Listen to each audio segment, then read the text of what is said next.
Hello friends, welcome to Jagran IAS-PCS। ये 16 जून Indian Express का एनालिसिस है।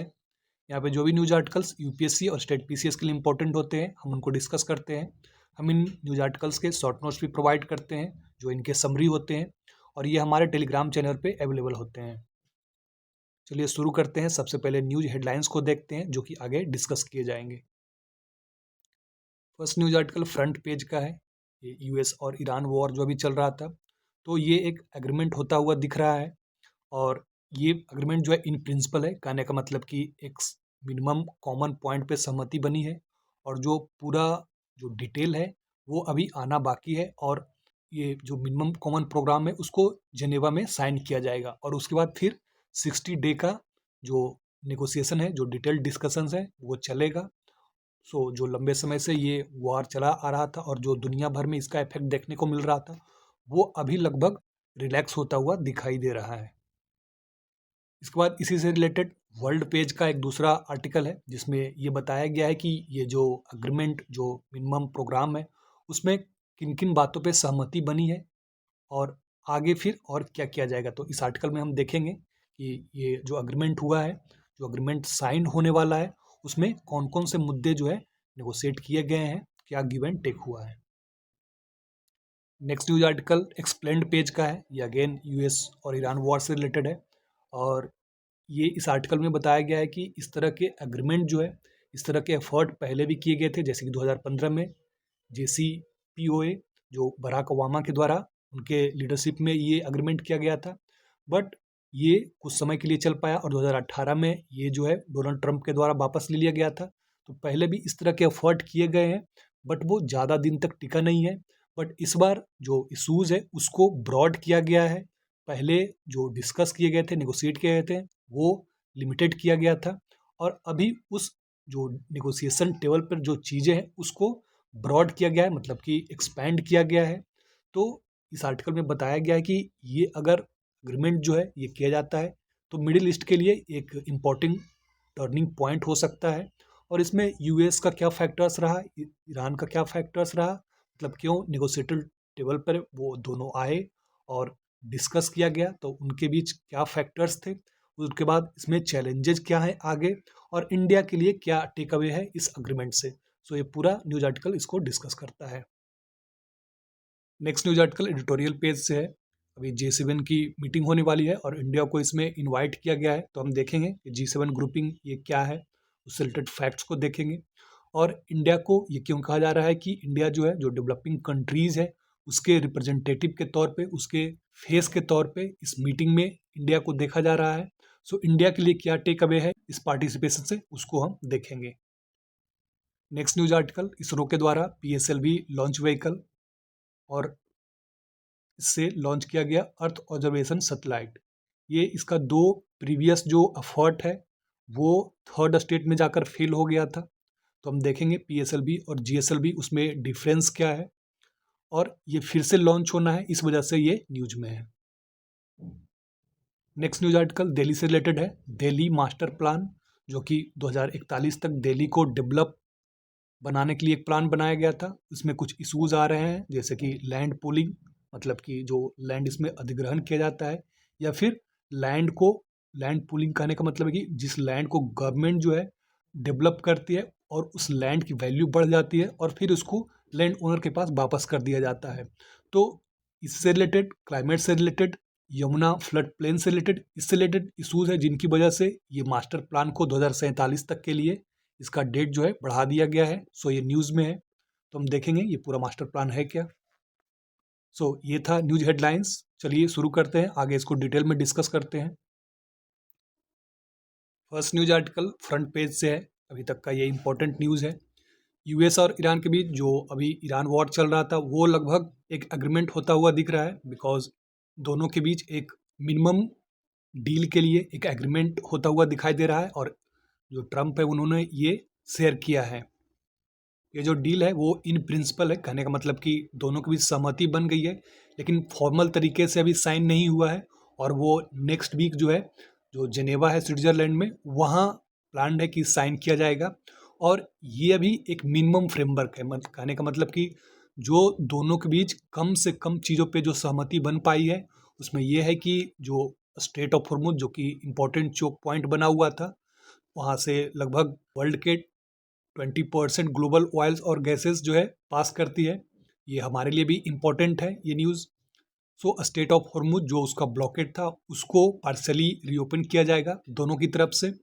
और इस इन प्रिंसिपल अग्रीमेंट में एक सहमति बनी है कि दोनों के बीच एग्रीमेंट को साइन करने के बाद 60 डेज का जो फर्दर जो डिटेल में नेगोशिएशन होगा, उसके दौरान जो मेन इशूज़ है न्यूक्लियर का, सैंक्शंस इशूज़ और जो भी इन दोनों के बीच मेन इशूज़ हैं और इजराइल को लेकर के जो इशूज़ हैं उनको डिस्कस किया जाएगा। इसी से रिलेटेड एक दूसरा आर्टिकल है जो वर्ल्ड पेज का है और इसमें डिटेल में बताया गया है कि जो ये मिनिमम एग्रीमेंट हुआ है उसमें क्या क्या चीज़ें नेगोशिएट की गई है और किन चीज़ों पे आगे बात किया जाएगा।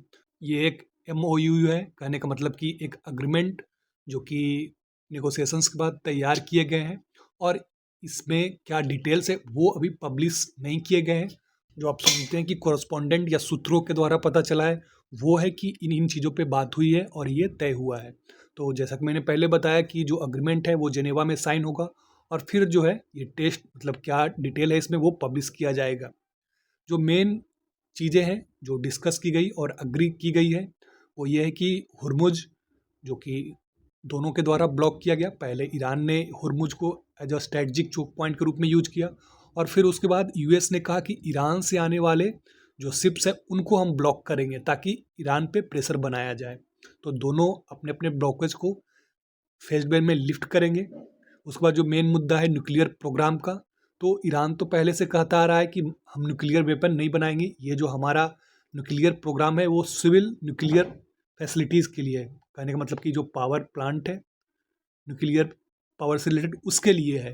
तो इस अग्रीमेंट में जो पहले से ईरान के द्वारा कहा गया था कि न्यूक्लियर वेपन नहीं बनाएंगे वो कमिटमेंट कंटिन्यू किया गया है। और जो ईरान के द्वारा इनरिचमेंट किया गया था यूरेनियम का, उसका फर्दर एक्सपेंशन को रोक दिया जाएगा। मतलब कि जितना आप सुनते होंगे न्यूज़ में कि डोनाल्ड ट्रंप बोल रहे हैं कि हम ईरान के जो इनरिच्ड यूरेनियम है उसको हम लोग वापस लेकर के आएंगे।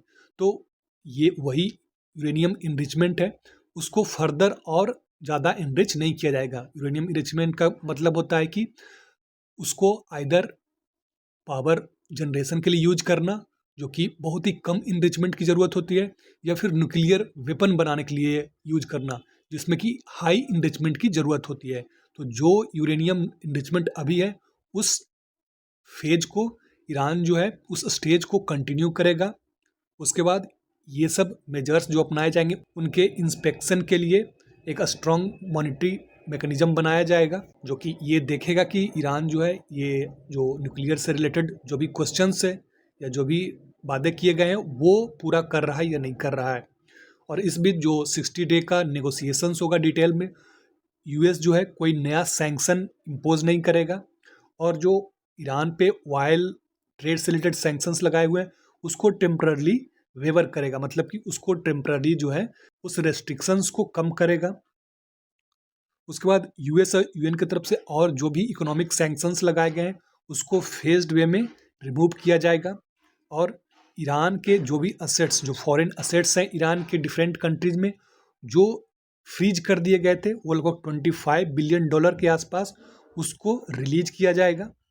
और ईरान के लिए जो ईरान का जो इस वॉर की वजह से डिस्ट्रक्शन हुआ है तो उसको रिकंस्ट्रक्ट करने के लिए डेवलपमेंट प्लान और फाइनेंस, ये जो वर्ल्ड में जो डिफरेंट इंस्टीट्यूशंस हैं जो डेवलपमेंट के लिए फाइनेंस क्रेडिट देती है जैसे कि वर्ल्ड बैंक, तो उनके द्वारा ये इंश्योर किया जाएगा कि ईरान के रिकंस्ट्रक्शन के लिए डेवलपमेंट के लिए वो फंड दिया जाए। जो एक मेन मुद्दा इसमें था लेबनान का कि लेबनान में जो इजराइल के द्वारा मिलिट्री ऑपरेशन किए जा रहे हैं उसको हॉल्ट किया जाएगा। बट इजराइल भी स्टबॉर्न है, वो बोल रहा है कि हम जहाँ तक लेबनान के अंदर घुस चुके हैं हम वहाँ से रिट्रीट नहीं होंगे और हम इस पर नज़र बनाए हुए रखेंगे। हालांकि इजराइल जो है ईरान को पूरी तरह से वो ट्रस्ट नहीं कर रहा है और उसका कहना है कि ईरान जो है जो ये अग्रीमेंट किया गया है फर्दर अपने स्ट्रेंथ को एक्सपैंड कर सकता है। सो इजराइल का टेक जो है इजराइल पूरी तरह से इस अग्रीमेंट से खुश नहीं है। सो इसी से रिलेटेड एक दूसरा जो एडिटोरियल पेज का न्यूज आर्टिकल है ये आर्टिकल सी राजमोहन जी के द्वारा लिखा गया है। ये इंडियन एक्सप्रेस के रेगुलर कंट्रीब्यूटर हैं और ये बहुत ही सिंपल वर्ड्स में, सिंपल एक्सप्लेनेशन के साथ ये कॉलम को लिखते हैं।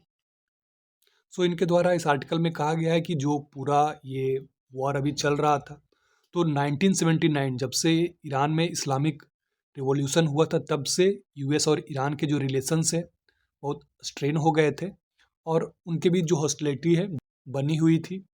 उसके बाद कुछ दूसरे जो अटेम्प्ट थे, मतलब पीस डील के लिए, जैसे कि ओस्लो प्रोसेस, वो ओस्लो प्रोसेस में बिल क्लिंटन के द्वारा, जो यूएस के तब के प्रेसिडेंट थे, उनके द्वारा इजराइल और ईरान के बीच पीस प्रोसेस के लिए एफर्ट किया गया था। उसके बाद फिर इराक वॉर हुआ, अरब स्प्रिंग हुआ और इसके बाद ट्रंप के द्वारा अब्राहम अकॉर्ड, जिसमें जो डिफरेंट गल्फ कंट्रीज है उसको इजराइल के साथ उनके रिलेशंस को नॉर्मल बनाने के लिए एक एफर्ट था। बट यहाँ पे जो एक मेन जो इम्पॉर्टेंट स्टेज था दोनों के रिलेशन में, ये जो JCPOA 2015, जो कि बराक ओबामा के लीडरशिप में ये दोनों के बीच अग्रीमेंट हुआ था, उसमें United states of America, P5 United nation security council के मेंबर्स हैं, प्लस एक जर्मनी, इनके बीच और ईरान के बीच ये एग्रीमेंट हुआ था।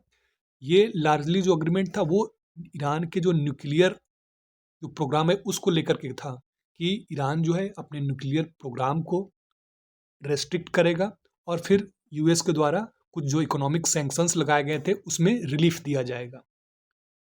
तो लार्जली ये जो 2015 का एग्रीमेंट था वो न्यूक्लियर क्वेश्चन से रिलेटेड था। अभी जो ये एग्रीमेंट हुआ है उसमें कहा गया है कि ये बियॉन्ड न्यूक्लियर भी डिस्कस किया जाएगा, जैसे कि जो रीजनल स्टेबिलिटी है, जो वेस्ट एशिया में इस वॉर की वजह से जो क्राइसिस आ गया था, तो फ्यूचर में कैसे कॉन्फ्लिक्ट को कम से कम किया जाए और जो राइवलरी है उसको मैनेज किया जाए। तो न्यूक्लियर क्वेश्चन से आगे बढ़ के जो रीजनल स्टेबिलिटी है उस पर डिस्कस किया जाएगा। और इस न्यूज़ आर्टिकल में एक जो वर्ड, एक फ्रेज यूज किया गया है, मैनेजिंग राइवलरीज।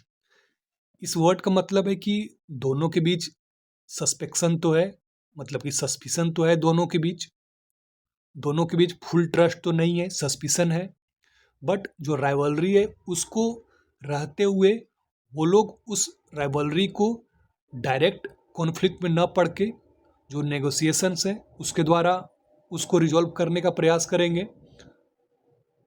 इसमें कुछ गिव एंड टेक दोनों के द्वारा किया जाएगा और लेस टू लेस जो वॉर और कॉन्फ्लिक्ट है उससे बचा जाएगा।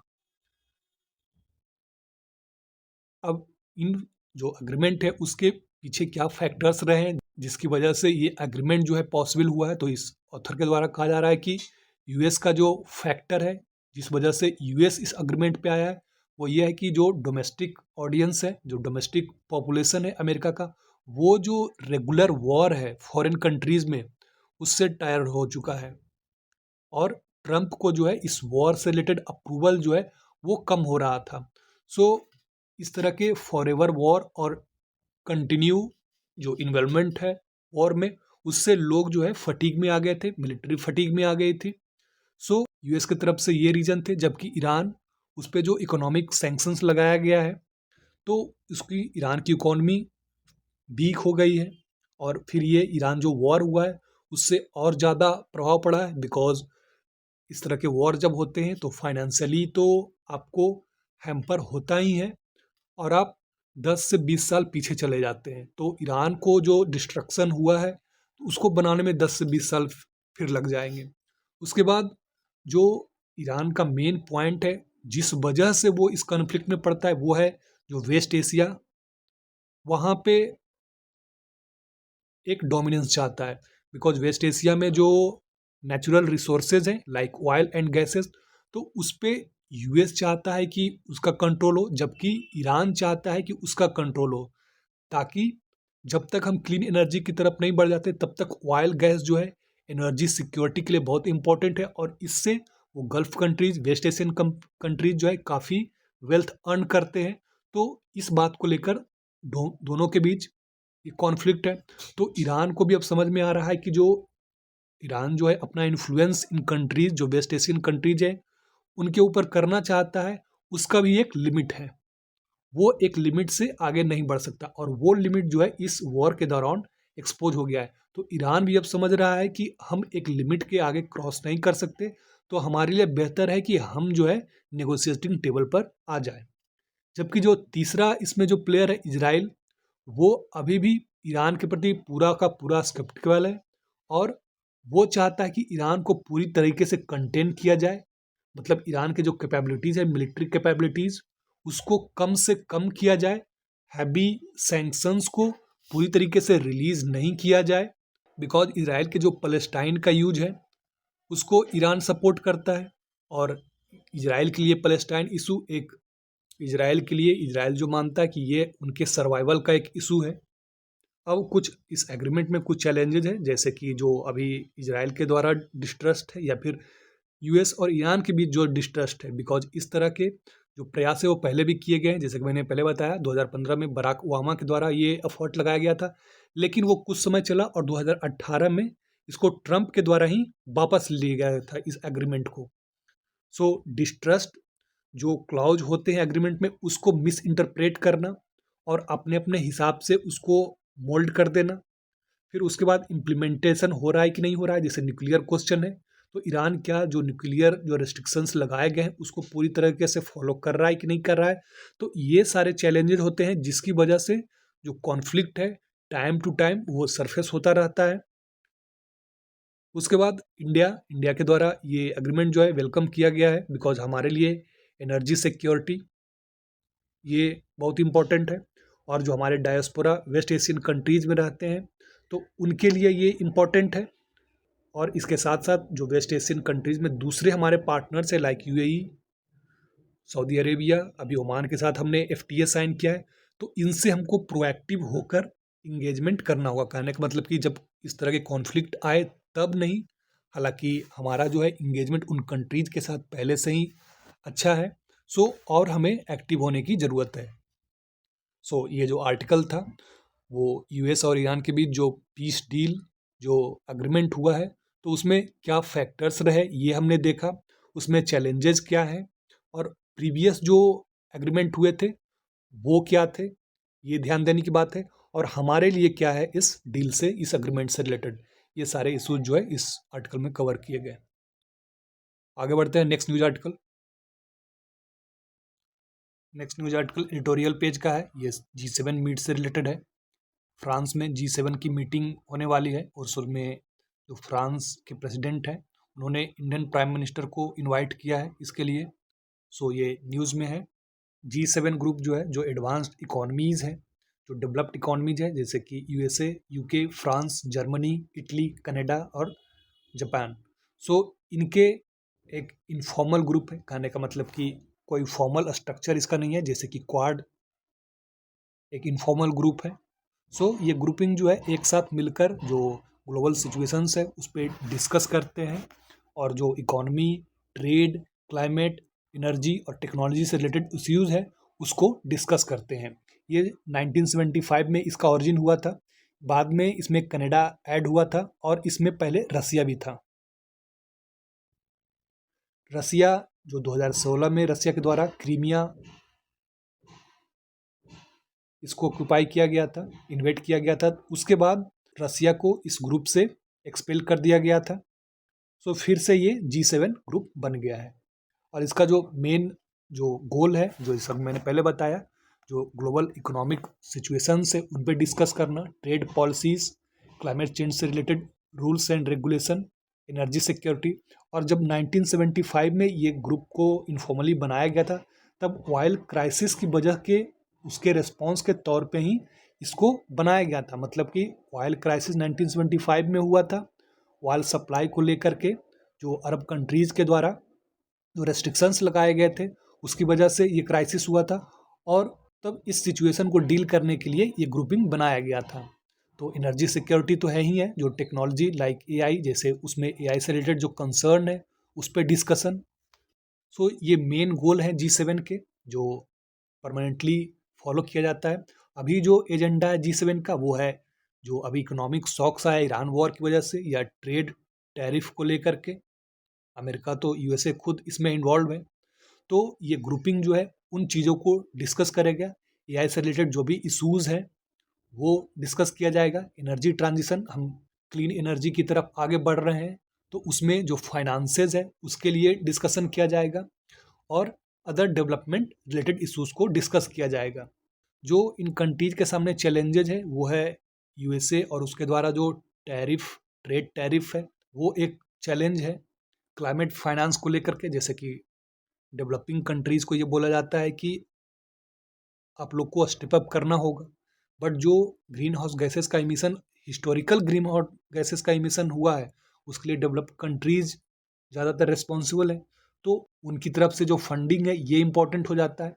उसके बाद रसिया पे जो सैंक्शंस है, रसिया की जो एनर्जी पॉलिसी है उसको लेकर के जो चैलेंजेज है, लाइक रसिया पे भी जो एनर्जी है और उससे रिलेटेड जो सैंक्शंस है यूएस के द्वारा और उनके जो एलाइज के द्वारा लगाया गया है, तो वो सारे चीज़ें डिस्कस होगी।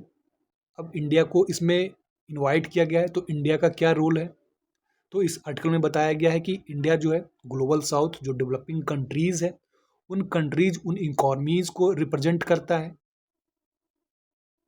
और डेवलपिंग कंट्रीज़ जो वर्ल्ड वाइड इकोनॉमी है या पॉपुलेशन उसका एक सिग्निफिकेंट हिस्सा शेयर करता है, तो हम उनके रिप्रेजेंटेटिव के तौर पे देखे जाते हैं। उसके बाद इंडिया का जो इंडिविजुअल जो स्ट्रेंथ है वो है मेजर इकोनॉमी, हम एक फास्टेस्ट ग्रोइंग इकोनॉमी है, और हमारा इकोनॉमिक साइज जो है, एनर्जी मार्केट जो है, तो इन सब वजहों से हमारा रेलिवेंस जो है वो इस ग्रुपिंग के लिए हो जाता है। सो इस न्यूज आर्टिकल में जो आपके लिए इंपॉर्टेंट है, पहले तो G7 से रिलेटेड जो इंपॉर्टेंट फैक्ट्स है वो आपको ध्यान रखने चाहिए, ये प्रीलिम्स में पूछे जा सकते हैं। और G7 इसका मेन एजेंडा, मेन गोल क्या है वो आपको ध्यान रखना है। इस बार का जो ये जी समिट हो रहा है उसका मेन एजेंडा क्या है ये आप ध्यान रख सकते हैं।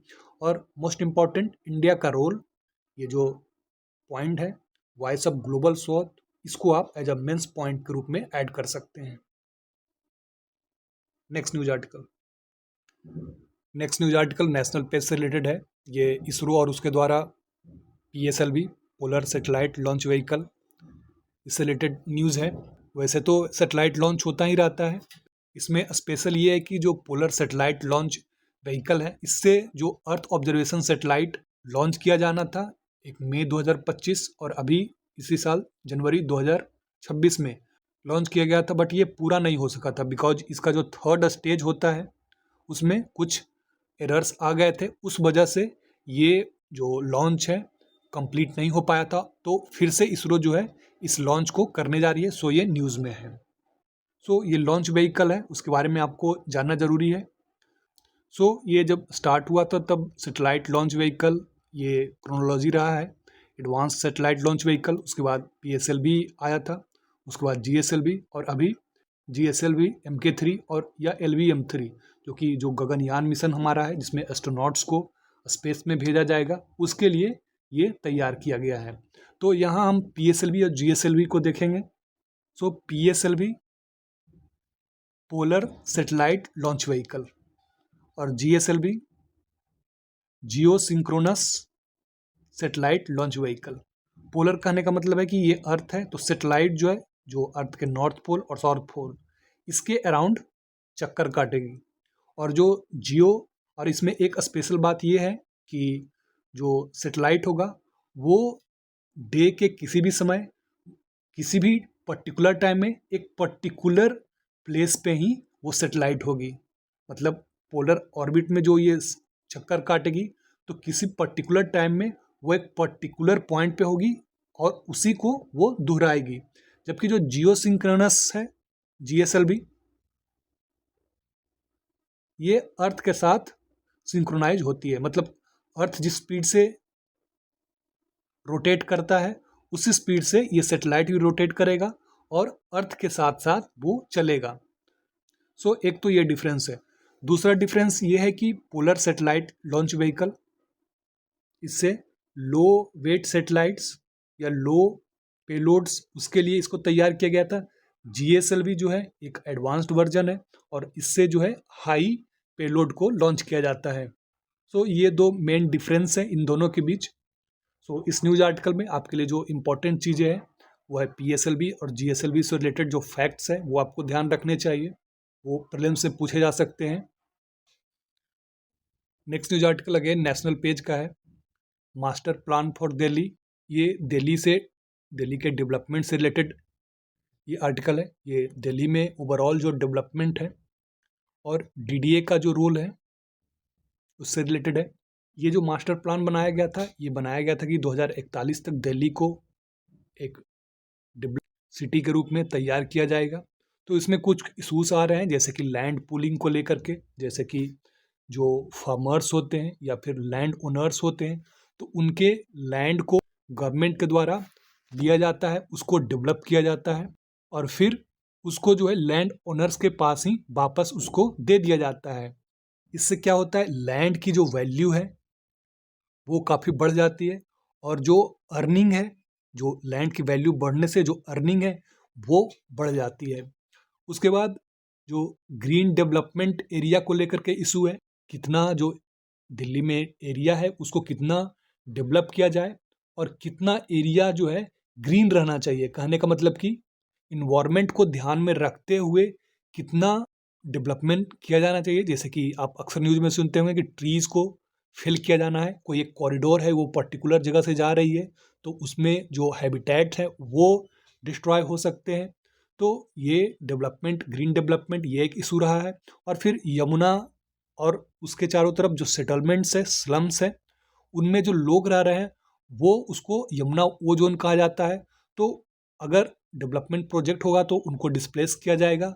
सो उनको रिहेबिलिटेशन के लिए जो एक इशू है वो इन सब वजहों से ये मास्टर प्लान जो है इसको 2047 तक के लिए इसका डेट जो है बढ़ा दिया गया है। डीडीए को जो ये मास्टर प्लान का पावर है वो दिल्ली डेवलपमेंट एक्ट 1957 इसके द्वारा ये पावर मिला हुआ है इस तरह के मास्टर प्लान्स को बनाने के लिए और उसको एग्जीक्यूट करने के लिए। तो जो इसमें आपके लिए इम्पोर्टेंट चीज़ें हैं वो है अर्बन डेवलपमेंट और उसमें जो की इशूज़ है वो आप एज अ मेंस पॉइंट के रूप में ऐड कर सकते हैं। सो ये था आज का इंडियन एक्सप्रेस का एनालिसिस। आई होप आपके लिए यूजफुल रहा होगा। All the best, thank you for watching.